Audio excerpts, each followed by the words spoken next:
Hey everyone, welcome to my YouTube channel.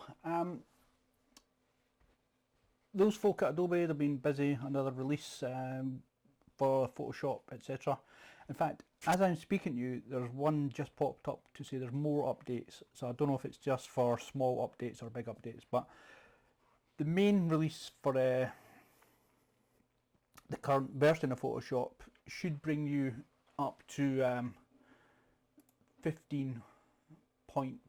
So if we have a wee look, it's Photoshop CC 15.5. So if we have a quick look about Photoshop CC, and you can almost not see it, but it's in here. It's the release 2.15 5.0, and one of the releases is to do with panoramas. Now I'll show you the way I traditionally do panoramas, and probably you've been doing them for a long time as well. You get a bunch of images, you select them. So this image here, for instance, I quite like the way the light and the dark are sitting at now. There's some editing to do, but just the holes in the cloud that were allowing some of the sun to get through. So I only had a 24-70 with me, and shooting that from the edge of the road, wide angle, it would have made the hills look like ant hills. So zoomed into 70mm, and it's still not really big enough, but by taking lots of images with quite a slow move in between them, it means I've got an option to a bigger image at the end of it. So here's it's actually 8 images, 1, 2, 3, 4, 5, 6, 7, 8. So here's the 8 of them, and I'm just going to club them all together. And this is the way we would do it normally. We go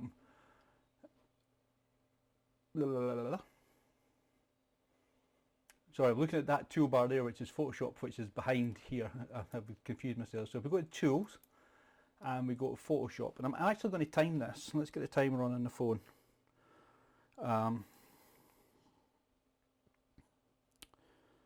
Let me see. And timer. Now you can see the phone is at 0 when we start this, and I'm just going to start it now. Now this is in Bridge, so in Bridge we go Tools, Photomerge, and then click on Photomerge, and it does it itself. So 1, 2, 3, go, and we'll leave that running until it does it. So it gets all your files, click OK, and essentially what Photoshop then does is take each file and have a quick look at it, look for the parts where it joins to the file either side of it, and it makes, to be honest, a reasonably good join, stitches them together. You couldn't possibly stitch it with the same accuracy by hand, but it brings each file in, has a quick look at them, masks out the bits that it doesn't need on each layer, then it makes a composite of all the layers to give you one blended image at the end of it. And it's doing a not too bad job so far. We're at 40, almost 50 seconds. Still not there yet.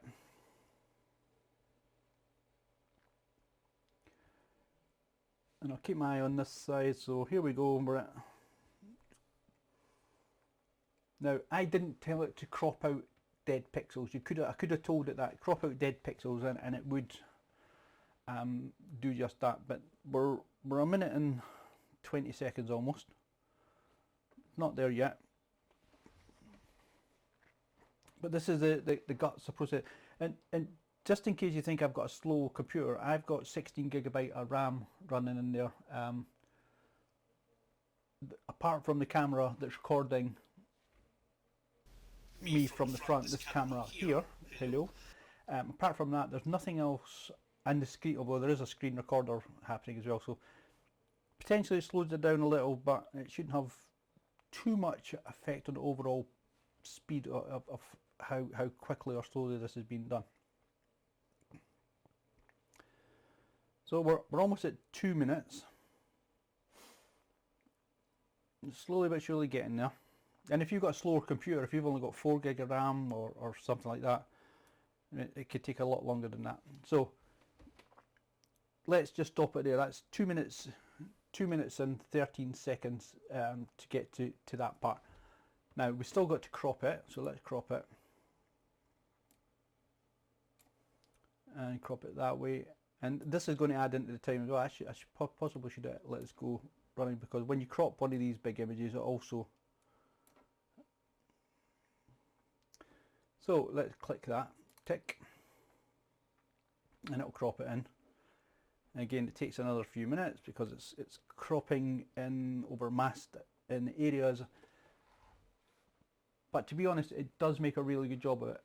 You couldn't possibly put a layer mask on yourself and join these things with the same accuracy as what Photoshop's doing it. So it's just about there. I should have probably left that going, but the overall time to take to make this image, we're probably talking in the region of 3 minutes, I would suggest.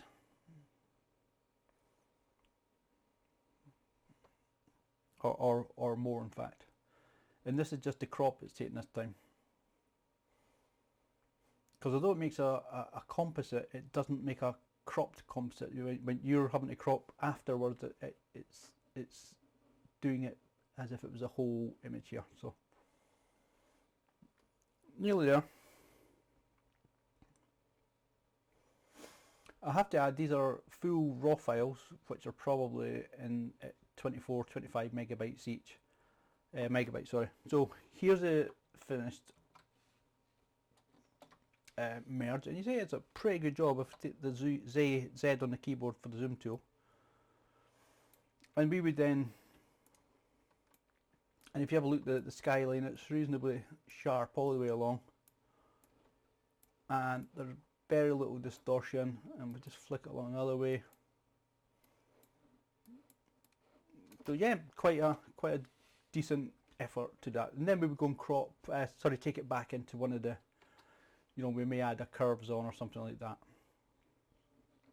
to get a bit more drama in the sky. So let's go to the new way. Again, we'll get the clock back on the go.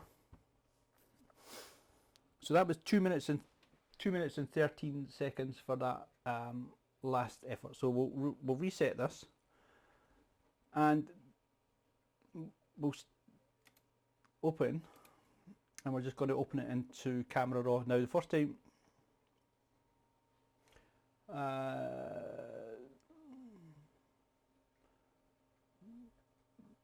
no, all right. So I had some kind of error with the graphics processor. I've actually got a Windows update waiting, and it is a graphics update. So let me see, we've got 1, 2, 3, 4, 5, 6, 7, 8. So it took all the images in, so we'll click the bottom one and then the top one. And we'll go to the little film strip here. And we'll go to merge to panorama. This never used to be here, it only came to this menu after the last update. Or you can hit Control and M, it's a keyboard shortcut. But we're just going to hit merge to panorama. And 1, 2, 3, go. And we'll see how quickly this does it. As I say, they are fully raw files, none of them are processed in any way. You can see all the sliders are all bang in the middle. And I do expect this to be a lot quicker than the last way. And there you go, already it's given us an image at 25 seconds. Now, it's quite small, but you can see quite clearly that there's some of that it's getting rid of any distortion. And to go all the way up with that. So you could do it that way, and that'll pretty much stretch it out and keep it straight. Or the alternative is to hit the auto crop. But I quite like using this. Auto crop will just crop it, full stop. This here will try and keep perspective. And once it's done that, hit merge.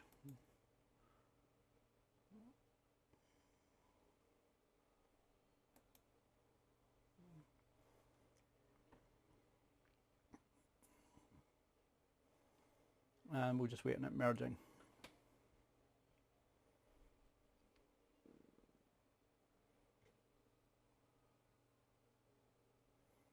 And you see there's some work going on. So we were 223 on the last one.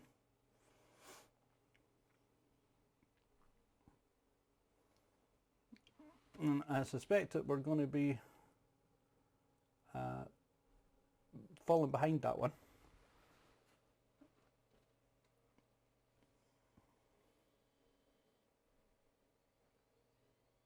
I have done quicker merges in this. Generally I do it with just 2 or 3 images or 4 images. It then it's ready to spit out, so I'm going to stop that at roughly about the same time, 2 minutes 15. I did take an extra second or two to show that one little bit there, so I'm going to put these in my place where I keep these files in the video store. And video store, and we come down to the camera, which is a 5D3, and we're in the sky, and we'll just call it I think these are the Torridons panel, and we'll do that. And you'll see it's saved it as a DNG file, digital negative, rather than a PSD. So we click OK at that. Now make sure that I've only got the bottom one selected, and we can quickly do some of the, you know, the normal processing. We just slide the highlight slider along to the left, and we maybe take a little bit, or a big bit even, of the clarity slider. I love clarity slider on clouds. It gives it a kind of HDR type effect. I'll put on these bits of the hills where there's a little bit highlight and shadow. We maybe put contrast up just a little, but then that's pretty much it. But then we'll open the object and we'll open them, and that one will open up in a second or two. The whole process of what I'm doing, it does get slowed up because I've got a screen recorder going at the same time. So we're actually recording the screen, and I've got the webcam here on top of the PC, and the overall effect of all that, it does have a bit of a lag on the PC. So we're almost there.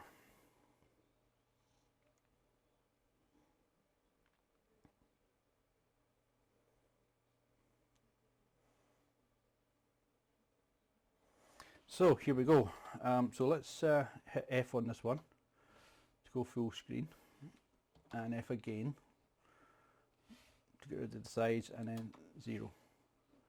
So there you can see the effect that the clarity slider has on the clouds. I think it makes it a lot more dramatic. I would still have a bit more work to do on this, maybe even crop it in a little bit tighter.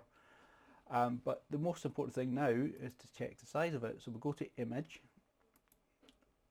size, 331 megapixels, or megabytes, sorry. And the width of this is 51 inches by 12.5 inches. And if we go to this one, image size,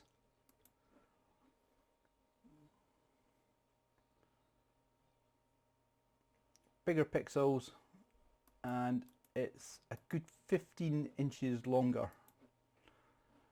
So whatever way you choose to do it, I do think going to the DNG is a better option than going straight to this kind of merged one. What I tend to do with these merged ones is make another merge, Control Alt Shift and E to get a stamp visible, and then I get rid of all these layers below it, and we'll just leave it doing away at that. And you can understand why it is taking so long. It's 5 foot worth of images, 60 odd inches of width on that. So there you go. New feature in Photoshop CC 2015 5.0 is the photo merge that is now available in Camera Raw.